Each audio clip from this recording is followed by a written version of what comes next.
Asked, why has history or politics become more important to me since knowing God? And that's a difficult question for me because I'd say that it actually hasn't. Prior to salvation, I was so politically consumed that I'd argue that politics was my religion. Even years into my salvation, up and through this last election cycle, I was obsessed with politics. But I've come to realize that it's pretty much all in vain, and that is because it really is a spiritual battle that's being waged right now. Ephesians 6:12 says, "For we wrestle not against flesh and blood, but against principalities, against powers, against the rulers of the darkness of this world, against spiritual wickedness in high places." So knowing that verse, it's given me great comfort, and it's brought me to the realization that, as I said, we don't have a political problem, we have a spiritual problem that's been driven by a wicked culture that's motivated by Satan. We are in a period of time where God's blessings have left our nation. We can all remember the Abrahamic covenant where God said in Genesis, "And I will make of thee a great nation, and I will bless thee, and I will make thy name great, and thou shalt be a blessing. And I will bless them that bless thee, and curse them that curseth thee. And in thee shall all families of the earth be blessed." So knowing history and reading the Bible for me has provided just a greater view of what's going on right now. And anybody who's read the Bible knows the nation of Israel went through this cycle. It's almost funny that where the kings would turn to God, they would glorify God, and the nations would be exalted and blessed, and then they would turn from God and they'd be cursed.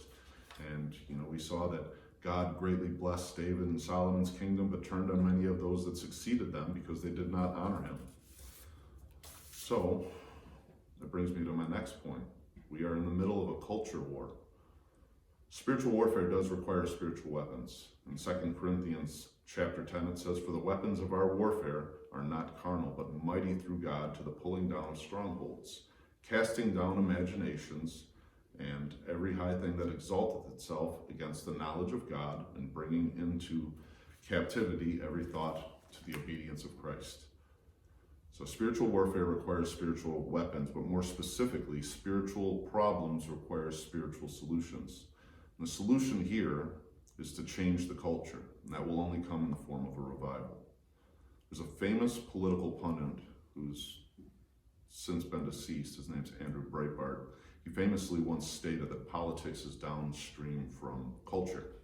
And what that means is that culture is what influences politics, and not vice versa. And so if you want to change politics, you must change the culture first. And so looking back on history, America is so unique, and what's bound it together, all the people of different colors, creeds, and religions, is our social fabric. But that social fabric was sewn with threads of Christianity and bound together ideals like freedom of speech, liberty, freedom of religion, all these things that define what it is to be American.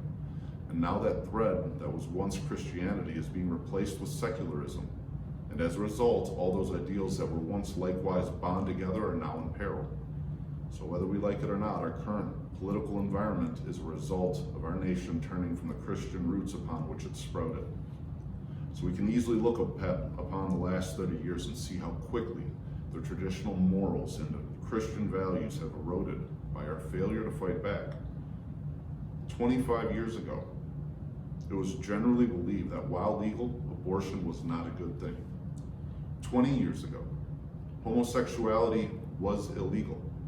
15 years ago, it was not unpopular to support, or it was unpopular to support gay marriage, and that's in either political party. 10 years ago, it was perfectly fine to say that boys are boys and girls are girls. 5 years ago, you would not fear losing your job to simply utter the words, "Biological men should not play in women's sports." None of those things hold true today anymore. The rapid erosion of Christian values has occurred due to Christians not being vocal enough in stopping the wicked.